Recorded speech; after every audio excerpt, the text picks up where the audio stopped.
Voilà. Et on va coller un logo. Au final, un logo qu'on a retourné, ben, il faut retourner l'image aussi. Donc, image, rotation de l'image, 180 degrés. Pas besoin de faire de sélection pour faire ça. Ça n'a rien apporté. La sélection, c'est pour indiquer qu'on travaille sur une partie de l'image. Donc, quand on travaille sur toute l'image, on ne fait pas de sélection et ça fonctionne. Voilà, on a fait une rotation par image, rotation de l'image 180 degrés.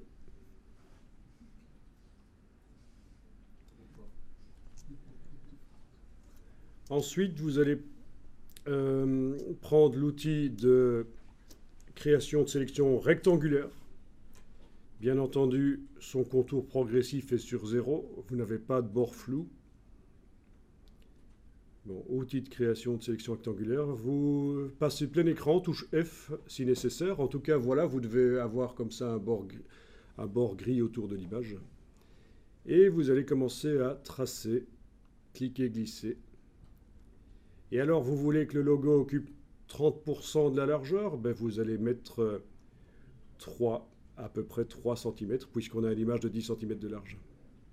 Voilà, vous pouvez faire 3 si vous voulez. Ça pourra changer après.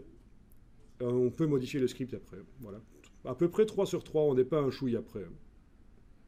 Voilà. Je vais faire comme ça.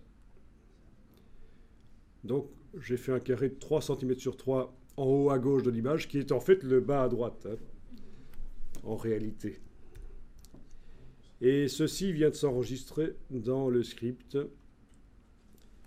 On voit que l'origine, c'est 0,0 en haut à gauche, et que la dimension, c'est ceci. Voilà. Bon, vous cliquez sur Stop, on arrête l'enregistrement du script et on va ouvrir le logo. Parce que notre logo,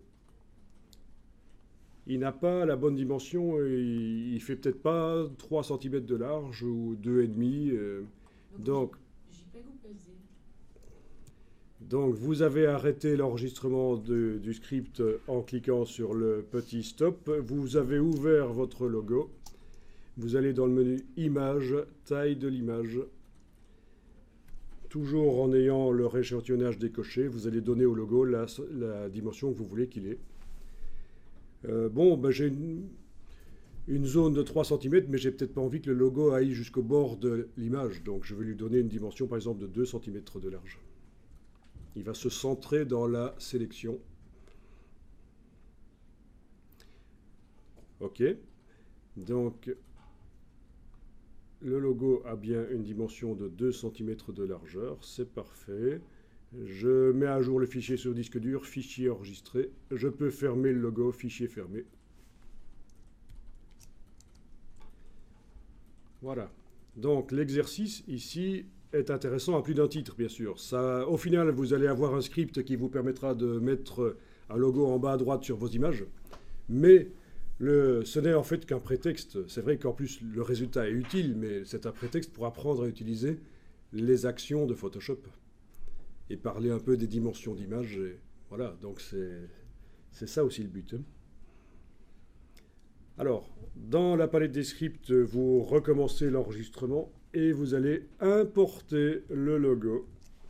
Fichier, importer. Alors, dans la version CC de Photoshop, il y a les deux possibilités. Importer et incorporer ou importer et lier. Il y en a qui travaillent encore dans C6. Oui. Donc vous n'avez que l'option importer et incorporer, qui s'appelle importer en fait. Ça veut dire que quand on amène un élément dans Photoshop, il est dans le fichier Photoshop, et Photoshop ne regarde pas ce qui arrive au fichier sur le disque dur. Le fichier qu'on a importé, il s'en occupe plus.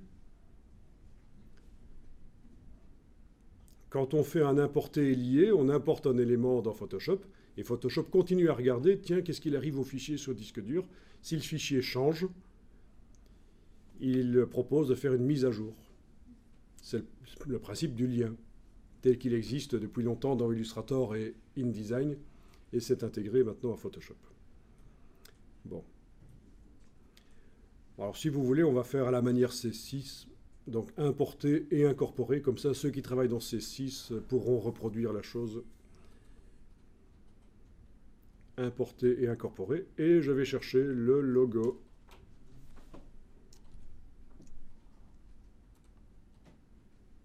Le voilà qui arrive au centre de la zone sélectionnée. Si c'est pas bien positionné, c'est pas grave. On peut remodifier le script après. Si vous vouliez qu'il soit plus bas, il n'y a pas de problème. Alors, le logo arrive et il y a une diagonale. En fait, ça attend une validation que vous faites avec le petit V ici. Si ça vous ennuie que ça fonctionne comme ça, il faut savoir que dans les préférences de Photoshop, il y a une possibilité de désactiver le fait que quand vous importez quelque chose, ça demande une validation. Mais je ne vais pas y aller maintenant. Sachez simplement que si c'est prévu de désactiver cette phase-là, il y a possibilité d'importer et d'office, c'est dans le fichier. Il n'y aura pas besoin d'appuyer sur le petit V là au-dessus.